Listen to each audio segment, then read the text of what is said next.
Alright, isang mapagpalang gabi po sa ating lahat. Ang inyong abang lingkod, Pastor Erwin Jan Rimos, ay muli po nagbabalik sa ating live broadcast ngayong gabing ito. Salamat po mga kapatid dahil tayo po ay nakapag-live kahit na late na po dahil tayo po ay mayroong ginawa, we have a cottage prayer meeting. Kaya na-late po tayo, but still mayroon po tayong panahon upang pag-aralan ang sevenfold meaning of the kingdom of God or the kingdom of heaven. Alam niyo po ba na sa Bible ang kingdom of God and kingdom of heaven na term ay ginagamit po interchangeably, na ang ibig sabihin it speak of the same thing. Okay, meron lang kung konting pagkakaiba. And if you would study the Bible, ito pong kingdom of God and kingdom of heaven ay meron pong tinatawag na sevenfold meaning according to the verses, according to the context na inyo pong makikita. Una po na ating babasahin ay ang Luke 18 verse 16 to 17. But Jesus called them unto him and said, Suffer little children to come unto me, and forbid them not, for such is the kingdom of God. Verily I say unto you, whosoever shall not receive the kingdom of God as little child, shall in no wise enter therein. Welcome po, Pastor Rene Frias. Dito po sa talatang ito, sa mga talatang binanggit at nabasa natin ay nakapaloob po ang kingdom of God. Okay?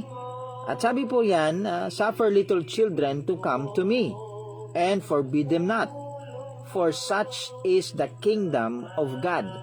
Verily I say unto you, whosoever shall not receive the kingdom of God as little child, shall in no wise enter therein. So nabanggit po ang kingdom of God, at nabanggit kung sino yung makakapasok. Ang makakapasok daw po sa kingdom of God na ito, yung tatanggap sa kingdom of God as little child. So ano po ang ibig sabihin ng kingdom of God na ito? Ito po ay kingdom of God, which means conversion. Na kailangan ang isang tao ay ma-convert. Welcome po, diadem faith. Look at Mark chapter 10 verse 14 to 15. But when Jesus saw it, he was much displeased, and said unto them, Suffer little children to come unto me, and forbid them not, for such is the kingdom of God. Verily I say unto you, whosoever shall not receive the kingdom of God as little child, he shall not enter therein. Ano pong ibig sabihin niyan, mga kapatid? Etong kingdom of God na ito raw ay makakapasok ka lang kung tatanggapin mo ito bilang isang batang musmos. Welcome po, Pastor Ismael Turico. So yan po ang sinasabi dyan ay kung ang isang tao ay mako-convert bilang isang little child. Ibig sabihin, pag hindi siya magpakumbaba, pag hindi siya ipapanganak maguli as little child, hindi siya makakapasok sa kingdom of God. Hindi po yan service. Hindi po yan spiritual. Tawag dito spiritual operation. Yan po ay conversion. Pag inaral nyo po ang context. From being demon-possessed to becoming a God-possessed. Okay? Isa pong example dyan na kailangan matanggap mo yung kingdom of God. Ano yung tinatanggap ng tao na kingdom of God? Alam mo ba yung kingdom of God na hindi tinanggap ng Israel? Ito raw yung kingdom of God sa mga verses na binasa natin, kailangan mong tanggapin as little child. at makakapasok ka.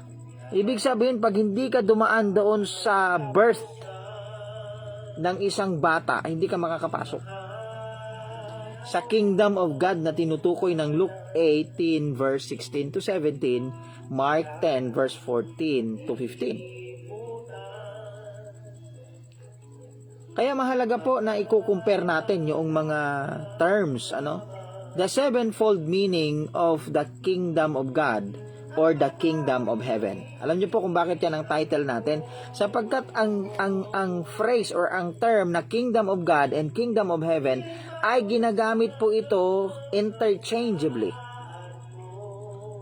Kaya ibig sabihin, connected yan sa bawat isa. Maaring yung kingdom of God sa kabilang verse ay tumutukoy sa kingdom of heaven. Yung kingdom of heaven ay tumutukoy sa kingdom of God. Ano po yung kaibahan? So, kailangan i-compare mo lahat para makita mo yung katotohanan. Maganda po ang nagbabasa ng komentary. Maganda po ang nagbabasa ng mga books. Pero have you ever personally study what you believe and why you believe? Personally, na ikaw mismo nag-aral. Mahalaga po ang pag-aaral personal, mga kapatid. Luke 11:22, pag inaral nyo po ito, but when a stronger than he shall come upon him, overcome him, he taketh from him all his armor wherein he trusted and divided his spoil. Ito po ay isang account. Puntahan po natin ang Luke 11. Basahin po natin para makita natin yung context,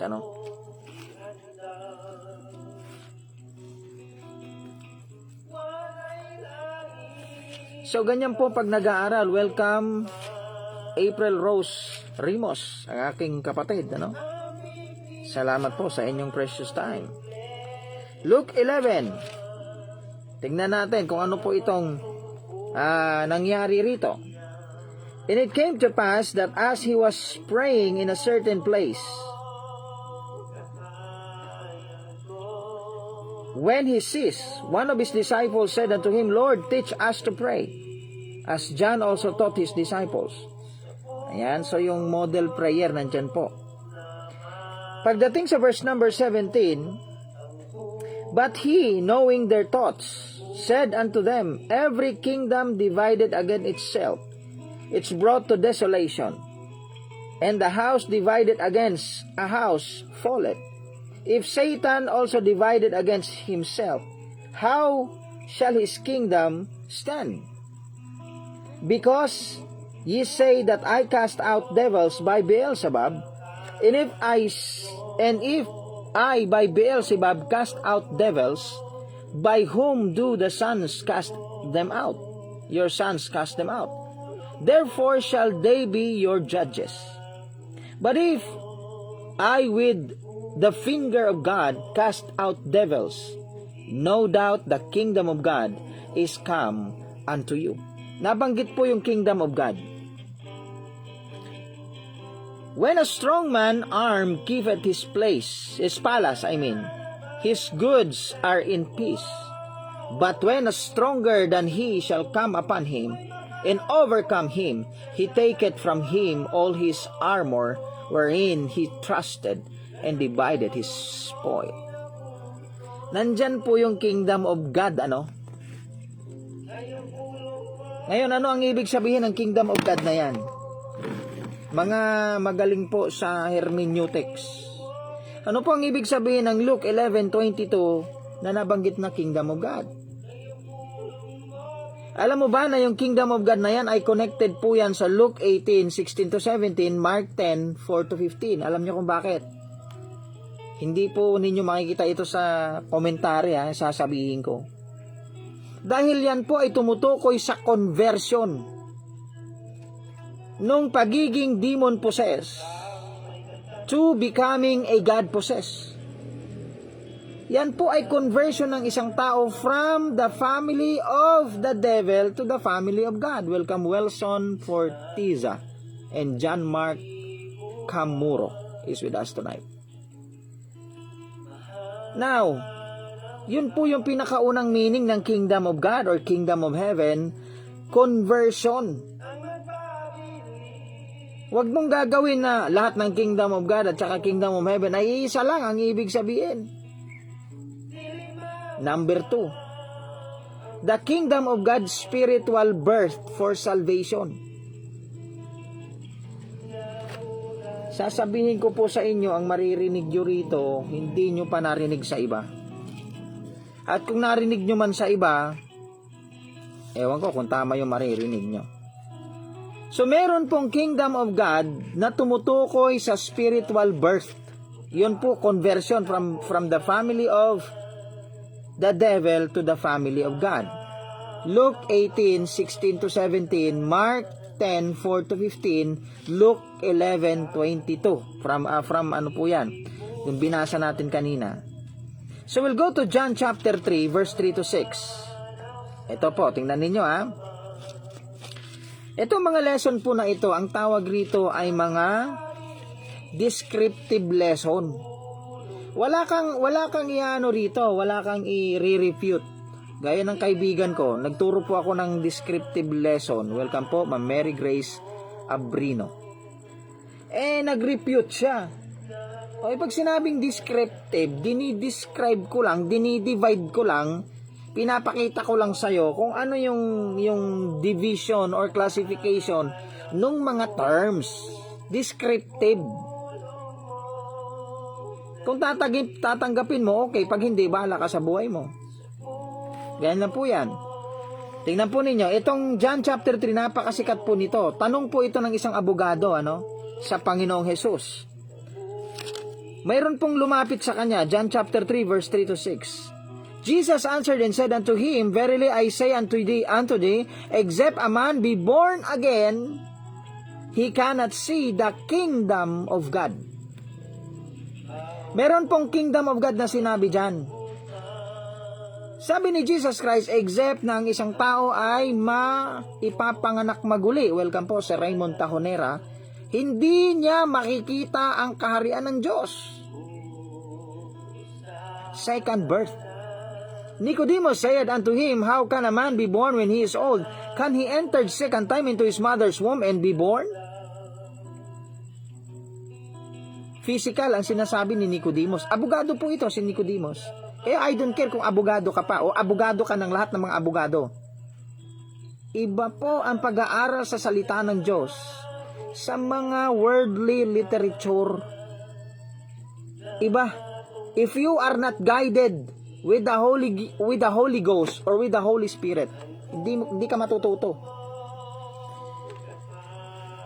So sabi po dyan, can he entered second time into his mother's womb and be born? Jesus answered, Verily I say unto thee, except a man be born of water and of spirit, he cannot enter into the kingdom of God.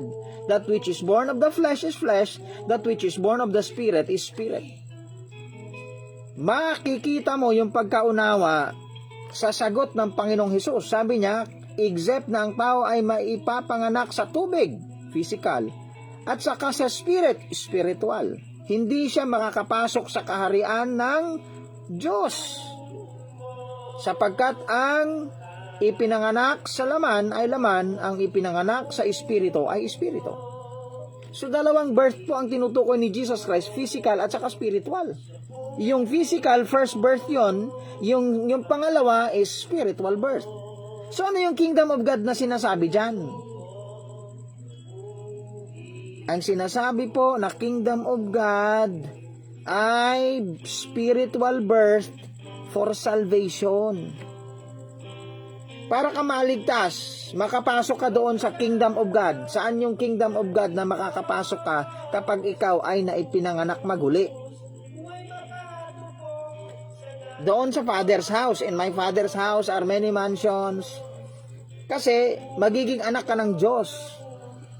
You will be born again to the family of God in your or during your second birth. So yung kingdom of God na sinasabi po sa John chapter 3 verse 3-6 ay yung Father's house eternal kingdom na makakapasok ka kapag na-experience mo ang spiritual birth for salvation. Yung mga magagaling po sa hermeneutics dyan, lumabas kayo. Magtapon po kayo ng mga tanong. Pangatlo is the kingdom of heaven as Christian ministration or ministry. Meron pong tinatawag na kingdom of heaven na tumutukoy sa Christian service. Welcome po, G.L.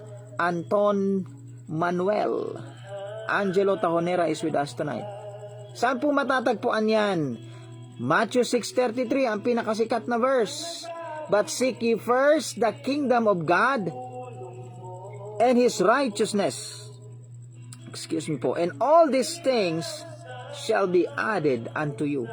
Ano yung kingdom of God ng Matthew 6:33? Hindi po yan kingdom of God na millennial kingdom.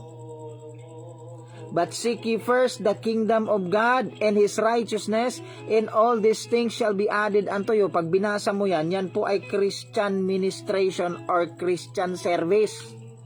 Unahin mo ang kaharian ng langit. Unahin mo ang paglilingkod, at ang lahat ng ito ay idadagdag sa iyo. Uunawain mo yung context, yung text, yung content, yung cross-reference, yung classification of terms, yung connection of terms. Hindi mo kasi ginagamit yung ganyang klaseng hermeneutics kasi hindi mo alam. Welcome po, Tita Elvina lang. Dennis Baldado Pabalati from Cebu City. Yung mga verses po na tumutukoy sa paglilingkod natin sa Panginoon na tinawag na Kingdom of Heaven ay Matthew 9:24. Sahin ko po ano? And again, I say unto you, it is easier for a camel to go through the eye of the needle than a rich man to enter into the kingdom of God. Kasi marami pong mga mayayaman ayaw maglingkod sa Diyos sa kingdom of God na nangangahulugan paglilingkod sa Diyos. Nakatapos lang kausapin ni Jesus Christ dito yung mayaman.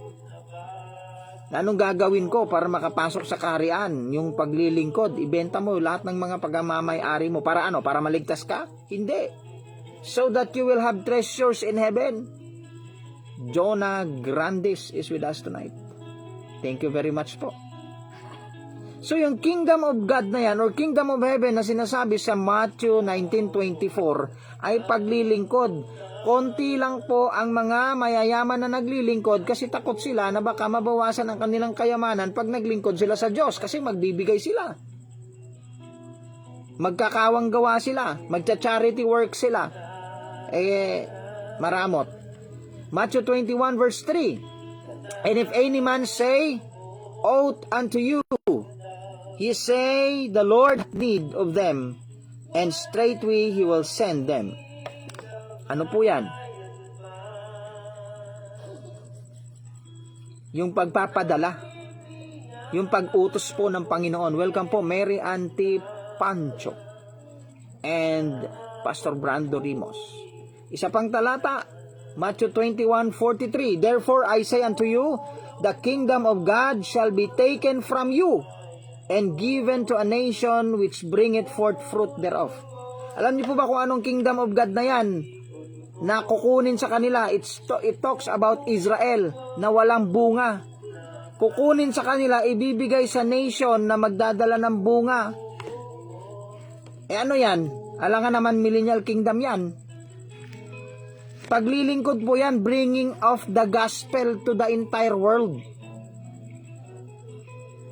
Kaya pag sinabing kingdom of God at saka kingdom of heaven, hindi lang yan tumutukoy sa isang topiko. Aaralin mo lahat ng term na kingdom of heaven, kingdom of God, para maunawaan mo, meron palang sevenfold meaning. Mga professor of hermeneutics, hindi nyo yan makikita sa mga libro ninyo.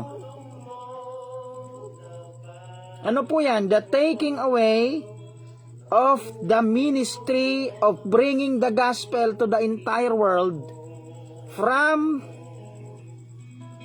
the Jewish nation or from the chosen nation to the other nations. Welcome, Mark Samuel Pawelas is with us tonight. Ano pang mga talata? And he said unto them, Verily I say unto you, there is no one that hath left houses and parents and brethren, wife or children, for the kingdom of God's sake. Ano yan? Luke 18.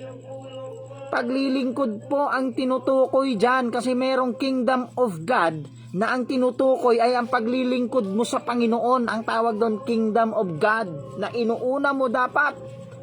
Who shall not receive manifold more in this present time and in the world to come, life everlasting. Luke 18:29 to 30. Ganyan kapag nag-aaral ng salita ng Diyos.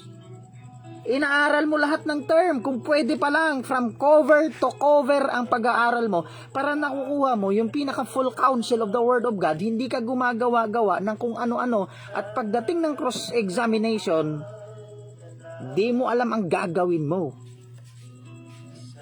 Marami po kayong bagong maririnig, at marami kayong maririnig rito na hindi nyo naririnig sa iba, at masasabi nyo, parang mali yan, parang hindi yan katulad ng nababasa natin. Kasi nagbabasa lang naman po kayo nang hindi nyo naman inaaral yung binabasa po ninyo personally, and then yung mindset nung nagsulat, nung binabasa ninyo, napunta sa inyo. Pero nalaman nyo ba kung bakit ganun yung nakalagay na isinulat nila? Hindi. Kasi hindi nila tinuro sa inyo kung paano nila ginawa yung interpretation. Luke 12:31. Tingnan nyo po yung mga talatang ibinibigay ko po sa inyo. But rather seek ye the kingdom of God, and all these things shall be added unto you. Yan po ay cross-reference ng Matthew 6:33. Acts 28:23.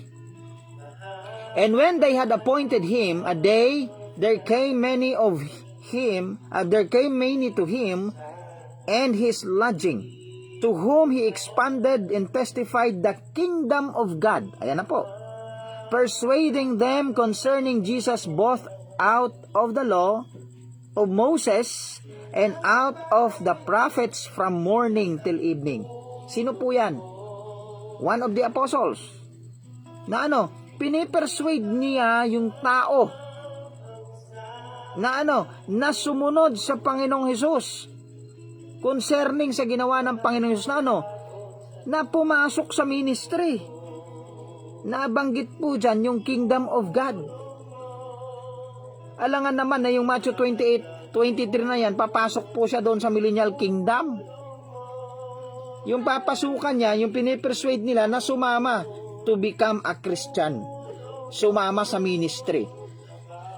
Acts 14:22. Confirming the souls of the disciples and exhorting them to continue in the faith, and that we must through much tribulation enter into the kingdom of God. Ano po yung much tribulation, enter into the kingdom of God? Hindi po yan great tribulation. Minsan itong talatang ito, Acts 14:22, papasok daw, dadaan daw yung mga ligtas, dadaan daw sa great tribulation kasi dahil sa much tribulation. Hoy, meron pong 3 kinds of tribulation. Makinig ka. There are 3 kinds of tribulation. World's tribulation, much tribulation, great tribulation. Ano ang kaibahan ng 3 tribulations na ito? O, hindi mo alam, no? Yung kaibahan po ng world's tribulation, sabi ni Jesus Christ, in me you have peace, but in the world you have tribulation. World's tribulation. Welcome po, Pastor Jonel Ilanel. Pangalawa, much tribulation. Alam mo ba kung ano yung much tribulation? Yung pinupugutan sila, yung heroes of faith. Much tribulation ang tawag doon.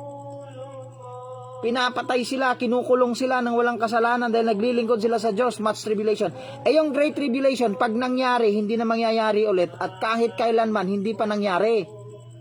Pag nangyari, hindi na mauulit. Great tribulation po yan. Etong much tribulation, makakapasok ka daw sa kingdom of God. Marami kang pagdadaanan kasi susubukin ka. The trying of your faith is much more precious than gold. Ano yan? Paglilingkod po yan na kingdom of God. Oh, 'di ba? Sabi, oo nga no, parang iba yan sa mga naririnig namin na talaga. Mag-aral ka kasing personal so that you will know. Colossians 4:11, and Jesus, which is called Justus, who are of the circumcision, these only are my fellow workers unto the kingdom of God, which had been a comfort unto me. Ano pong ibig sabihin ng kingdom of God ng Colossians 4:11? Paglilingkod sa Diyos. Christian service. Di ba? Oh, merong kingdom of God na tinutukoy niya, Matthew 6:33, paglilingkod sa Diyos. Number 3. 1 Thessalonians 2:12, that ye would walk worthy of God who hath called you unto His kingdom and glory. O ano yan? Kingdom of God and of glory. Tinawag raw tayo. Tinawag raw yung mga Thessalonian believers, yung mga Thessalonian members. Si Apostle Paul po ang nagsabi. O anong nangyari? Ano yan? Sino yan? Anong kingdom of God yan? Paglilingkod nila bilang church. Revelation 1 verse 9, I John, who also your brother and companion in tribulation and in the kingdom and patience of Jesus Christ, which is in the isle that is called Patmos, for the word of God and for the testimony of Jesus Christ. Nabanggit po yung kingdom and patience of Jesus Christ. Ano yung kingdom and patience of Jesus Christ? Na kung saan si John daw ay brother, naging brother, companion in tribulation. Ano yan? Paglilingkod.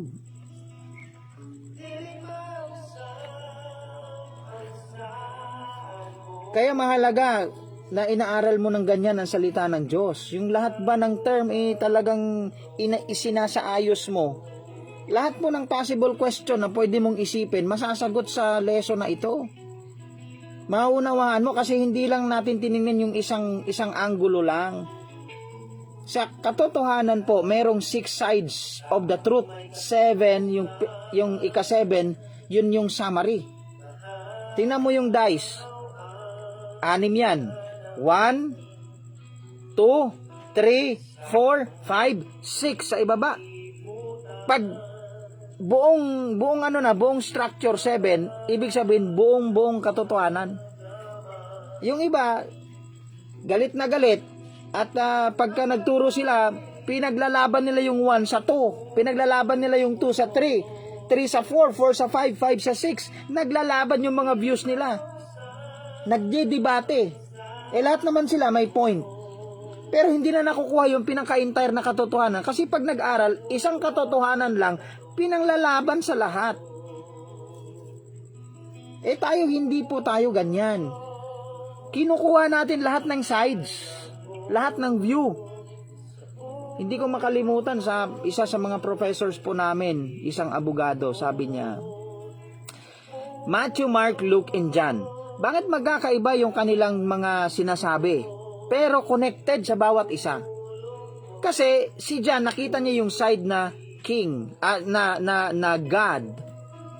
Si Matthew, king. Si Mark, son of man.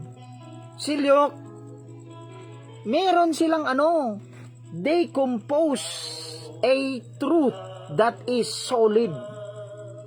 Kung mag-aaral ka, isang side lang, tapos kala mo, galing-galing mo na, wala po yan, wala pong ganyan. You study carefully. Okay? Number 4, the kingdom of God as resurrection or rapture. Alam mo ba na ang rapture ay tinawag na kingdom of God? Talaga, pastor? Ngayon ko lang marinig yan Talaga. Luke 17:20-36. And when he has demanded of the Pharisee when the kingdom of God should come. Tinan nyo, tinanong po siya ng Pharisee, kailan darating ang kingdom of God? He answered them and said, the kingdom of God cometh not with observation, neither shall they say, lo here or lo there, for behold, the kingdom of God is within you. Tingnan nyo, kingdom of God yan, pero nasa sayo daw, within you. And he said unto the disciples, the days will come when ye shall desire to see one of the days of the Son of Man, and ye shall not see it. And they shall say to you, see here, or see there, go not after them, nor follow them. For as the lightning that lighteneth out of one part under the heaven, shineth unto another part under the heaven, so shall also the Son of Man be in his day.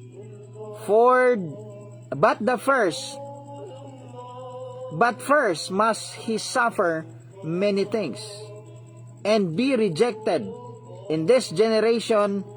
As it was in the days of Noah, so shall it be also in the days of the Son of Man. They did eat and drank, and they married wives. They were given in marriage until the day that Noah entered into the ark. Alam niyo po ba, pag binasa niyo hanggang sa babayan, yan po yung signs ng second coming na rapture. Bakit second coming na rapture yan, pastor? Kasi yung second coming part 2, gera yon. Gera. Pag inaral mo yung Great Tribulation period, rapture lang ni Moses and Elijah. 1,260 days sila nagpi-preach ng kanilang testimony, at pinagpapatay nila yung kakalaban sa kanila. Galit na galit yung beast from the bottomless pit, kaya pinatay po sila. 3 days na hindi sila. Yun yung mayayari sa gitna ng tribulation period. Kaya hindi po talaga makakaranas ng tribulation period ang mga ligtas. Ito pong Luke 17 verse 20 to 36, nabanggit po rito yung kingdom of God, connected po siya sa rapture. Ano yung kingdom of God na yan napapasok after the rapture? The millennial kingdom, kasi magra-rapture muna bago bababa nakasama yung mga saints to sit in the throne of His glory, His kingdom. Dapat nakikita po natin yung mga ganyan. Hanggang 36 po yan. Maubos ang time natin pag binasa natin. Okay? So, nakadikit pala yung kingdom of God na yan dun sa rapture, sa second coming. Pag nakahanap po kayo, nakita nyo yung kingdom of God, o di kaya kingdom of heaven, yung 7 ito, yung hahanapin nyo kung saan siya nabilong. Number 5, kingdom of God, commendation during the marriage supper of the Lamb. Ito, maganda ito. The parable of the great supper. Nag-aantay po ako na magtatanong Luke 14:15 to 24. And when one of them that sat at meat with him heard these things, he said unto him, Blessed is he that shall eat bread in the kingdom of God. Ayan na, pakinggan mo Blessed daw yung kakain ng tinapay sa kingdom of God. Kung i-apply mo yan sa Christian ministration or doon po sa paglilingkod natin sa Panginoon, ibig sabihin yung kumakain ng tinapay, yung busog na busog, yung gluttonous, yun ba yun? Sa panahon ng paglilingkod? Mali, hindi. Tingnan mo yung kingdom of God na sinabi rito. Then said he unto him, a certain man made a great supper, and bade many. Parable of the great supper pala yung tinutukoy. Kung makakakain ka daw ng bread doon, blessed ka daw. Kailan yan? Marriage supper of the Lamb, of course. Yung iba, ina-apply ito sa sa rapture, ina-apply sa judgment seat, ina-apply sa kung saan-saan. Nandyan na mismo sa specification kung saan mo i-apply. Sa eschatology, saan yan? Connected sa eschatology. Great Supper. Ano po yan? And bade many, and sent his servants to at the supper time to say to them that were bidden, come, all things are ready. Yung unang in-invite, Israelites. Nag-excuse. Pinasa sa Gentile. No. Pinasa sa church. Kaya ngayon, yung bride of Christ is the church. Yung church po is composed of Jews and Gentiles. And then the Church of God, united as one, all in Christ. Welcome po, Pastor Joby Cornelius. Tinitingnan natin yung mga ganyan, mga kapatid. Okay? So, ang tinutukoy po na kingdom of God dito is yung commendation ng makakakain sa marriage supper. Sino yung makakakain? Yung may mga crown, yung wala, hindi sila makakakain. Many are called, but few are chosen. Doon sa chosen na yon, meron pang faithful doon. Yung mga kasama po sa Battle of Armageddon ay chosen, called, and faithful. Tatlo po ang karakteristik. Ligtas, pinili, at matapat.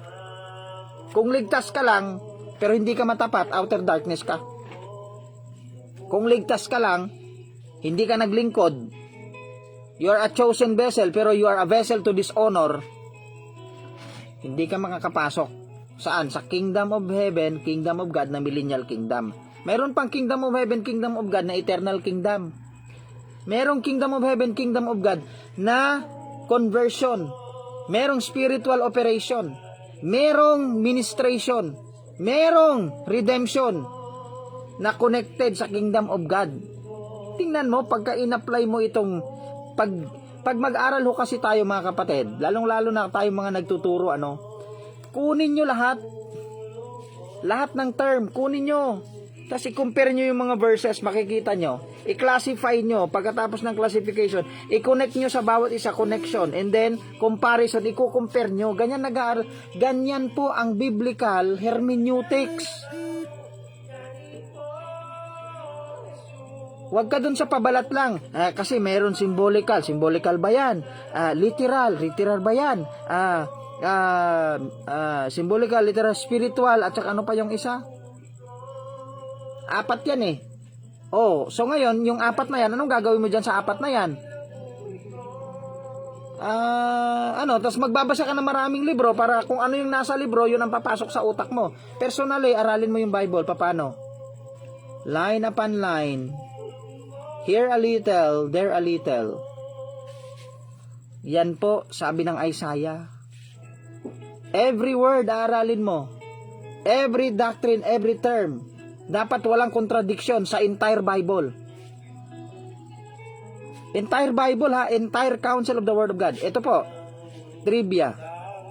Bago tayo pumasok sa ika-6. Total, 2 na lang po ito. Sabi po na maraming mga theologian, yung Old Testament daw ay naligtas, faith plus works. Ewan ko kung mag-agree kayo dyan. Pero marami po nagsasabi ng ganyan eh. Sa mga literature nakikita ko. Kung yan ang paniniwala mo, tanong ito. Sino ang example na naligtas sa faith plus works?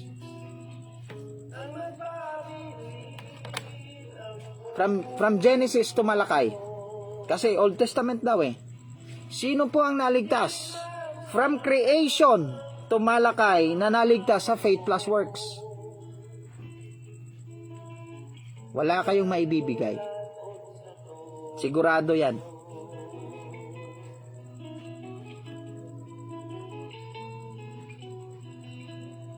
Yan. Mag-iisip ka niyan. Number 6 po. Mark 14:25. Sabi po, verily I say unto you, I will drink no more of the fruit of the vine. Speaking of the Lord's Supper, until that day that I will drink it new in the kingdom of God. Ano yung kingdom of God na yan? Hindi na daw siya iinom ulit doon sa fruit of the vine, doon sa Lord's Supper na ginawa niya together with his disciples. Sa kingdom of God na lang daw ulit siya iinom. Ano yung kingdom of God na yan? Kingdom of God as kingdom restoration, the millennial reign of Christ. Excuse me po. Paano ko nalaman? Kasi last supper niya yon. Saan niya iinumin yan? Yung kausap niya ay disciples. Saan sila iinom ulit? Sa kingdom. Anong kingdom na yon? Nakasama niya yung 12. Naaral niya, sinabi niya, Lord, sabi ni Peter ata yung nagtanong, Lord, iniwan namin lahat. Tapos sumama kami sa iyo, ano makukuha namin? Sabi ng Panginoon, kayo mga sumama sa regeneration, salvation. Sa akin, at naging matapat na naglilingkod, kapag ako'y umupo na sa throne of my glory, uupo kayo sa 12 thrones, judging the 12 tribes of Israel. Ano yung kingdom na yon? Yung kingdom na yan, ito yung kingdom restoration, millennial kingdom, 1,000 years. Mali po ang amillennialist na view. Mali rin po ang post-millennialist na view, na tapos na daw yung millennial kingdom. Mali po yan. Ang tama po ay pre-millennialist. Welcome, Sir Nel Alabata. Bakit? Hindi pa nakasulat sa history na ang leon ay kumain ng damo. Yun pa lang sa question na yan. Hindi pa nakaranas ang history ng buong mundo since the beginning until today na ang leon ay kumain ng halaman o damo. Hindi pa naging herbivores. Rolly Novo Villarosa is with us tonight. Doon pa lang kayong mga preterist, dyan pa lang bagsak na yung doctrine nyo. Yung mga amillennialists na nagsasabing wala daw 1,000 years dahil sa 1,000 years, pwede daw 2,000, 3,000, 4,000, 5,000. Mali. Pag binasa mo yung Book of Revelation, may makikita ka dyan, the 1,000 years are expired. Yung the 1,000 na yan, 1,000 yan. Yan po ay fixed 1,000. Ginamit yung article na da. Tapos meron pong ending, merong expiry date. Diba? May expiry date. Kasi gusto nilang palabasin yung 1,000 years is forever. Kaya ginagamit na, and so shall we ever be with the Lord. Hoy, hindi yan view ng dispensationalist. View yan ng hyper-Calvinist. Kung ano-anong libro kasing binabasa mo, kaya nagkandaloko-loko yung ano mo, yung mindset mo. Basahin mo yung Bible, makikita mo yung katotohanan. Matthew 19:28. And Jesus said unto them, Verily I say unto you, that ye which have followed me in the regeneration, when the Son of Man shall sit in the throne of His glory, millennial kingdom po yan. When He sit in the throne of His glory, millennial kingdom ang tinutukoy niyan. Ye also shall sit upon 12 thrones, judging the 12 tribes of Israel. Yun ang special reward ng 12 apostles or 12 disciples, to be a judge in the millennial kingdom of the 12 tribes of the house of Israel. Okay, 1 Corinthians 4:20. For the kingdom of God is not in word, but in power. O, yan pa. 1 Corinthians 6:10. Nor thieves, nor covetous, nor drunkards, nor revilers, nor extortioners shall inherit the kingdom of God. Hindi makakapasok ang mga magnanakaw na ligtas, mga covetous na ligtas, mga lasinggerong ligtas, mga revilers na ligtas, mga extortioners na ligtas. To inherit is one thing, to enter is another thing. Yung papasukan mo, pag ikaw ay na-born again, eternal kingdom yun, eternity, eternal life, pag nag-believe ka. Pero pag nagloko ka, hindi mo mai-inherit yung kingship. Prodigal son ka, wala kang crown, outer darkness ka. Kita mo kung paano po nililinaw ng outer darkness ang mga talatang ito? Ito po'y address sa church. Hindi po unsaved ang mga ito, thieves, covetous, drunkard, revilers. Hindi ito unsaved. Bakit?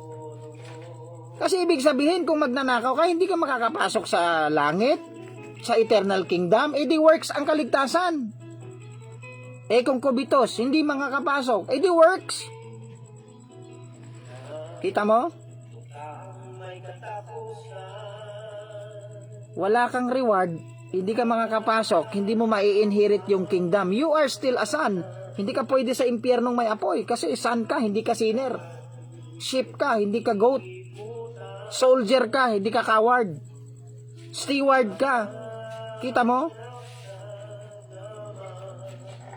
Kung pwede ko lang maituro lahat, simula umaga hanggang gabi, 7 days a week, para makuha ninyo, pwede.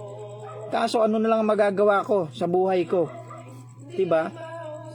Galatians 5:21, envyings, murders, drunkardness, reviling, and such like, of which I tell you before, as I have also told you in time past, that they which do such things shall not inherit. Aralin mo yung word na inherit. Inheritance, from the word inheritance. Tingnan mo from Genesis to Revelation. Nung unang panahon, yung inheritance po ni Abraham ay nabigay kay Isaac. Pagdating kay Isaac, imbis na dapat ibigay kay Esau, nabigay po kay Jacob. Meron talagang makaka-inherit, meron talagang hindi makaka-inherit. Ano yan, Pastor? Kung hindi makaka-inherit, hindi na ligtas. Ligtas yan. 1 Corinthians 3 verse 15, say by fire, pero walang crown. Alam nga naman maghahari yung walang crown. Ma-outer darkness nga, 1,000 years.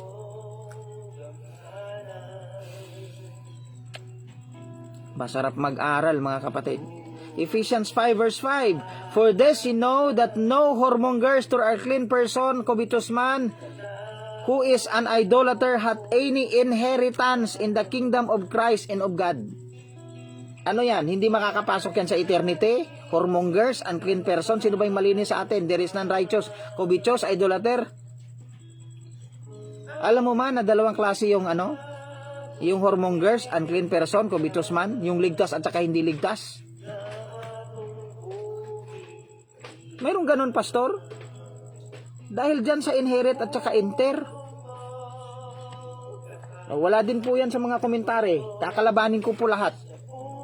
And I don't care.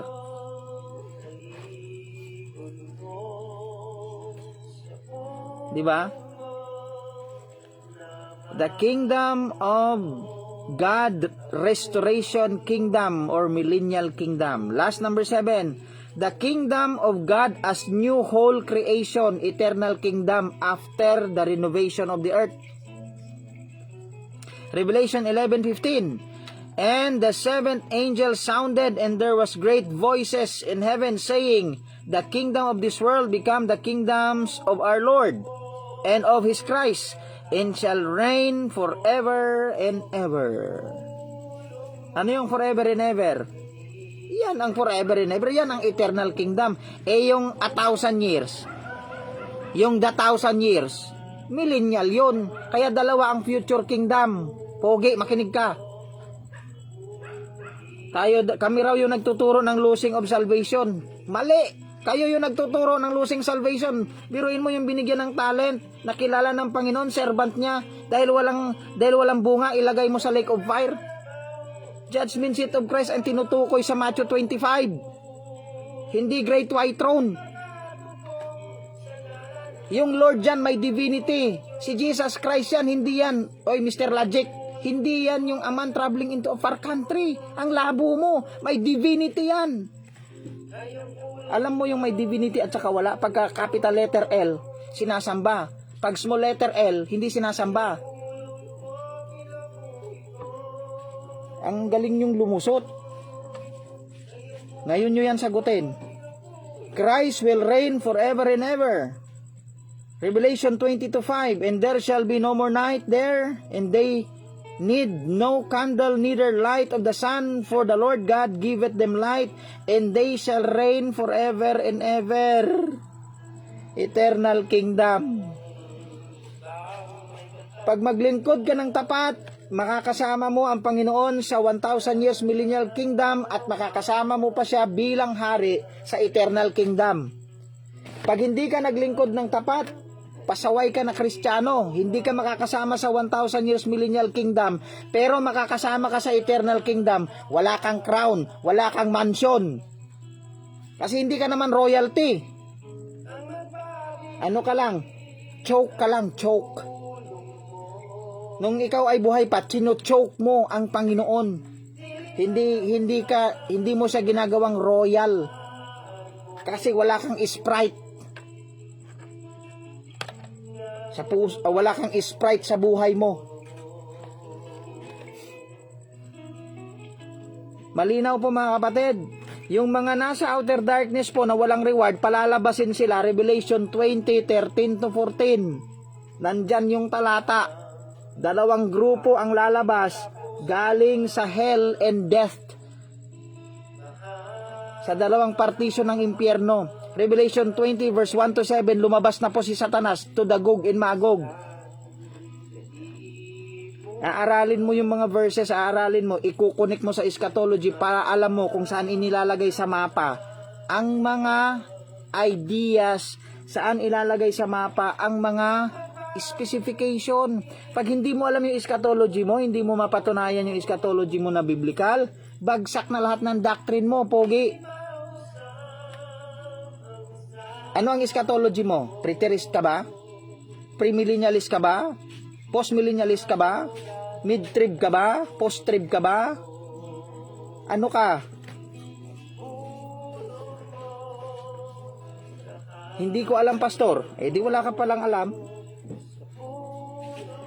Ba't ka nagmamagaling? Hindi mo naintindihan yung eschatology mo.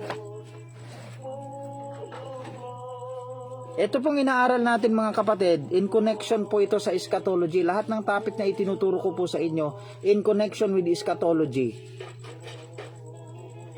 Nakita natin yung blueprint mga kapatid, ng entire Bible. Yung blueprint ng Genesis to Revelation.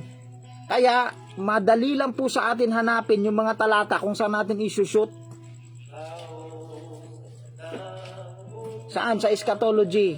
Welcome po, Ma'am Mondria Rimos. Subukan nyo po manood sa Throughout the Bible na ating YouTube channel.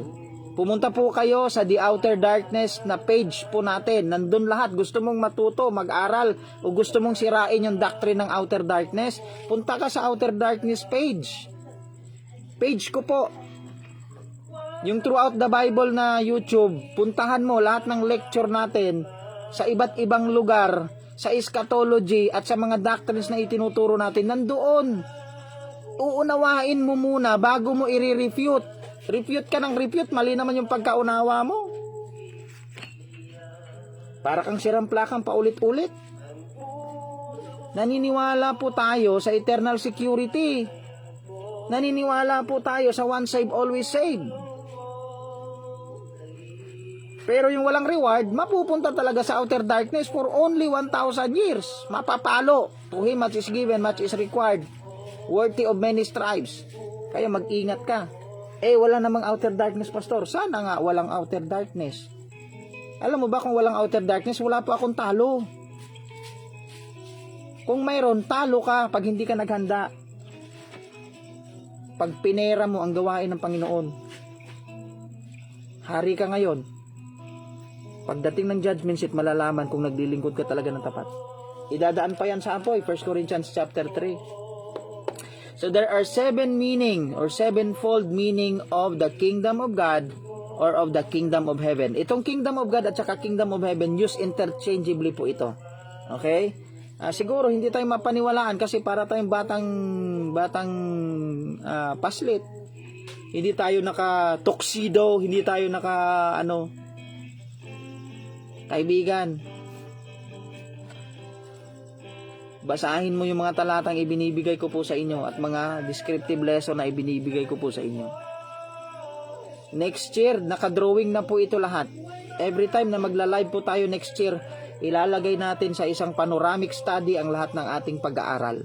Para makita po ninyo kung saan yan inilalagay yung mga talata na ini-explain ko po sa inyo ngayong gabi. Next year po yan. Ngayon, busy pa tayo mga kapatid. So, I cannot do that. So, pero meron po akong ginawang lesson na nag-drawing po ako. Ewan ko kung magugustuhan nyo yung drawing ko kasi hindi po tayo artist. Welcome po, Ma'am Jofalyn Ortiga, Julian Castro. Ayan. Salamat po sa inyong precious time. There are 7-fold meaning of the kingdom of God.